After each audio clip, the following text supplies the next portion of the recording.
秤座专属布丁。欢迎进入懒猫的微缩食玩世界。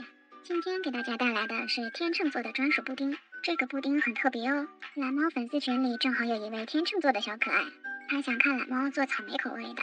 懒猫还知道他喜欢珍珠奶茶，所以就把这两种口味融合在了一起，做出了这个特别版的珍珠奶茶草莓布丁。